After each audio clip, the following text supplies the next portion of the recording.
Hey guys, what's up? Alec back with the daily stock market, and look at that, pretty flat day overall in the markets. But if we dive into individual stocks, we see more red than green, like NEO down 7%, for example, Coinbase down 4%. But the big talk of the town today is Tesla earnings at $174 per share, down 3.2% after hours. So we're going to be diving into Tesla. We're going to be diving into Netflix, going over their earnings and see what's going on with the stock. And then towards the end of the video, we're going to go over one more bonus stock. So make sure you stay to the end so you hear about that bonus stock as well on top of Netflix and Tesla. So without any further ado, make sure you're subscribed. Make sure you turn post notifications on YouTube. And if it sounds like it's going to be a great video, it is. So make sure you share with a friend and let's dive right into it. All right, so Tesla stock down 4.7% on the week. And in the last 3 months, it is up 37%. Keep in mind, Tesla has cut prices a lot in the last earnings, and they even cut prices again on their vehicles going into earnings. Okay, and if we look at what that typically means, is they need to push more sales, more deliveries, and more numbers, which was a big sign that they were going to miss on earnings. And, from an hour to 30 minutes before the market closes, Tesla is now down around 5%. So as you're watching this, Tesla might have recovered a little bit, or they could have sold off even more. Comment down below if you think that Tesla is going to pass $200 per share this year, or if it's going to be in 2024. Now, if we pull up a chart and look at their history, just a year ago in April of 2022, Tesla was closer to $336 per share. So a lot of investors still think that Tesla can get to new all-time highs of even $400 per share or higher, which would be an over 100% increase on your money if you invested at $174 per share and it went above $400 per share. There's no guarantee that will happen, but let's dive in a little bit deeper and see what analysts have to think. All right, so we see Tesla Q1 highlights. All right, revenue was beat. EPS was in line. It was right on target, 0.85, 85 cents. And we also had a Cybertruck update. We saw the Model Y was the best-selling vehicle. Tesla reported revenue of $23.3 billion for the first quarter, which was up 24% year over year. The Cybertruck remains on track for production in 2023, which is another bullish thing to consider. So this earnings wasn't horrible by any means. But let's go a little bit further. Electric vehicle leader Tesla reported first quarter fiscal earnings. Market closed Wednesday. What happened? Revenue came in at $23.3 billion for the first quarter, up 24% year over year. The revenue total came in ahead of Wall Street's estimate of $23.21 billion. So they did beat on revenue. Total automotive revenue was $19.96 billion in the first quarter, up 18% year over year. The company reported earnings per share of 85 cents for the first quarter, which was directly in line with the estimates. The operating margins for the first quarter were only 11%, which was down. Energy storage was 3.9 in the first quarter, up 360% year over year. So the solar's looking really good, but it is down from the last quarter. Tesla reported first quarter vehicle production of 440,801 units, up 44% year over year. First quarter deliveries totaled 442,875, up 36% year over year. The company reported that the Tesla Model Y was the best-selling vehicle in Europe in the first quarter, and in the United States, the Model Y was the best-selling vehicle excluding pickup trucks. Okay, and that's nationwide. The company ended the quarter with cash of $22.4 billion, which is said provides significant liquidity to fund our project roadmap and expansion plans, which is a very, very good thing to see that balance sheet is under control. Digital assets totaled $184 million on the company's balance sheet, the same total reported in the fourth quarter, suggesting the same holdings for Bitcoin. So if Bitcoin continues to skyrocket, that could even further solidify Tesla's balance sheet as a good balance sheet. The company ended the quarter with 4,947 supercharger locations and 45,169 supercharger connectors. What's next? The company said that Shanghai factory has been running near full capacity for several months now. Sales recently launched in Thailand, a market supplied with vehicles from the Shanghai factory. Early reception in the country has been positive, the company stated. We are planning to grow as quickly as possible in alignment with the 50% compounding annual growth revenue target we began guiding to in early 2021.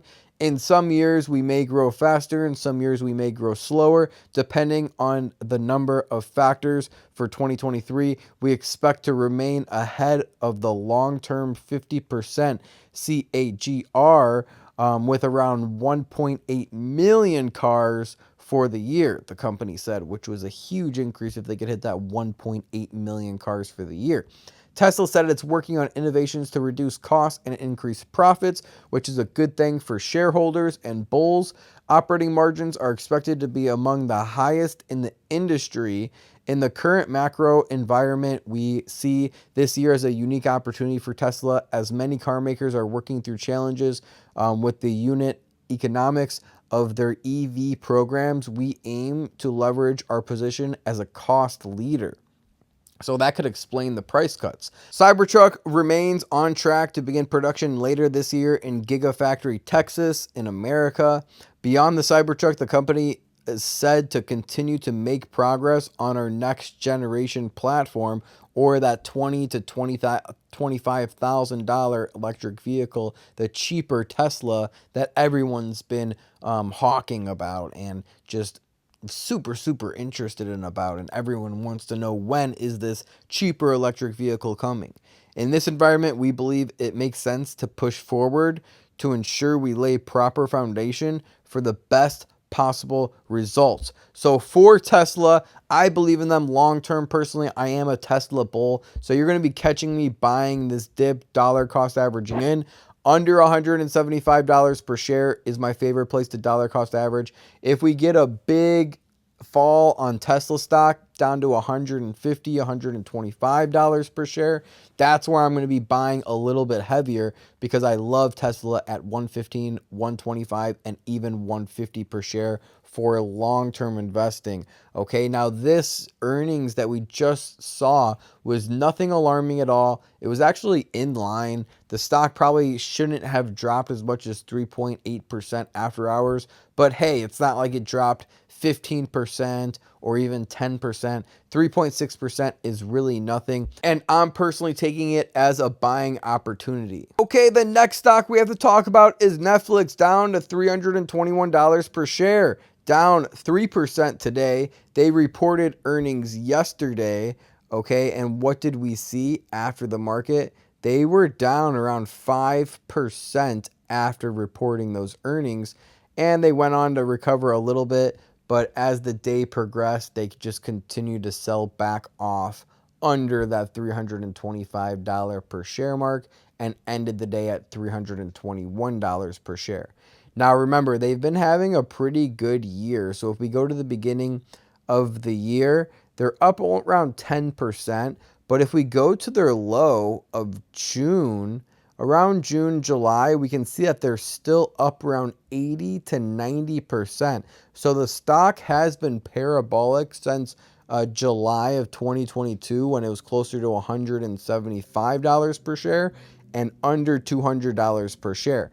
Now, personally, I like buying Netflix under $250 per share, and you probably won't catch me buying much more over that. We can see that the PE ratio is 35, implying that it is pretty pricey.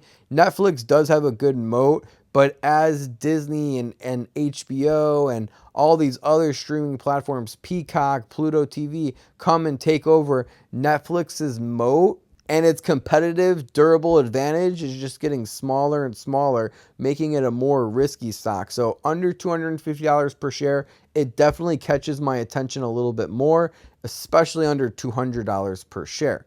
Now, if we scroll down, we can see that their EPS was pretty much in line, but they beat it by 2 cents. Expected was $2.86, which shows that they are an extremely profitable company, but their actual EPS came in at $2.88 per share. So this is a good article. It goes over some analysts and it goes over their, thoughts on the subscriber growth, password share crackdown, delay, and more. Analysts react to the first quarter financial results from Netflix. The delay of crackdown on password sharing in the U.S. creates a scene of delay for monetization and growth. Streaming giant Netflix reported first quarter financial results after the market on Tuesday. Analysts break down the results on what they see and the company moving forward.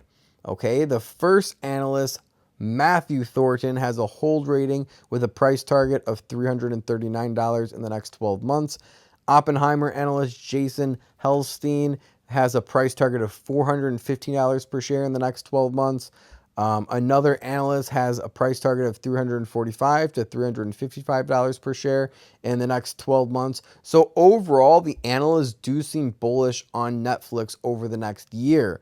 The analyst takeaway, Thornton called the first quarter results mixed, with several positive and negatives from the company. Among the positives were the average revenue per user for the ad-supported plan coming in higher than expected, and the private markets being built for ad inventory. Negatives for the analysts were guidance below consensus, a lack of ad-supported tiers, and the password sharing crackdown being delayed. So analysts are bullish on the password sharing crackdown. The company is upgrading its basic and ad tier as opposed to launching standard and premium equivalent ad tiers, Thornton said. Not sure the rationale, though other tiers could/should still come in the future, in our view.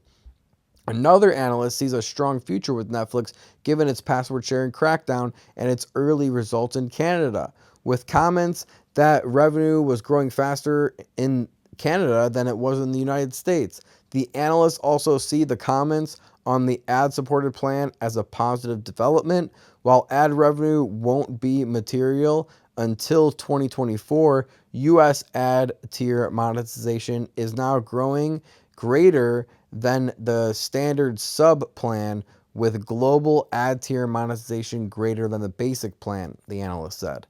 The analysts see churn increasing in the short term due to the share password crackdown, while noting that the second half of the fiscal year could see revenue acceleration in subscriber and monetization. Another analyst said that Netflix is pressing the pause button momentarily on the password sharing crackdown to kick the can down the road. If we look at some basic trend lines right now, we can see that Netflix is getting towards the bottom of the trend line at $321 per share and could pop up above $350 per share in the next few weeks or months. Overall, remember, analysts are bullish. However, personally, I want to be buying below $200 per share and even below $275 per share, which I think is definitely possible once again. And we did run out of time, unfortunately, but if you want to see that last bonus stock, make sure you join my Discord here. We can see that even today, there's been amazing results, okay, with members up $135, up even $39 done for today. Slow and steady. We'll keep it moving, just a matter of time before I hit a big one. So if you need some support, want to be with like-minded people, go ahead and message me to join the Discord. You can see how some top traders are playing as well. Another member up 105%, $80. Spy player up 50, 18.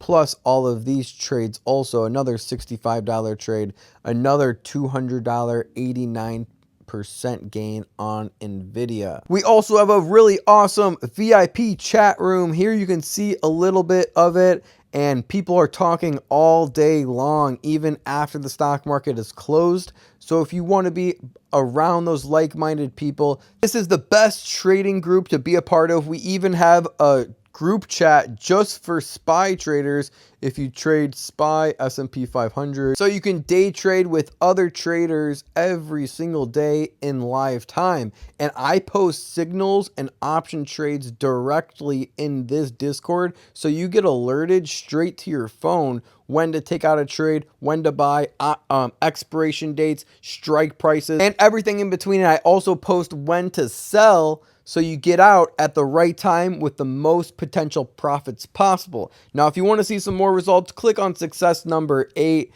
click on success number 7. So many positive results now, over thousands and thousands of positive testimonials, and over 2,000 students on the close friends list total. Now over 500 students on our Discord. We just opened our Discord a few months ago, so that's super new. We've been doing it here on the close friends list on Instagram for over 3 years now. So that's how we have over 200,000 followers and over 734 posts. We just hit that 200,000 follower milestone. So share some love in the comments below, like this video. And the next milestone is 250,000 followers, and I cannot get there without your guys' help. So make sure you're following on Instagram. Make sure you're subscribed on YouTube. Share this video with a friend. It really does help me out, guys. Thank you for watching all the way to the end, and I'll see you guys in the next video. Remember, don't time the market, buy the market. Peace.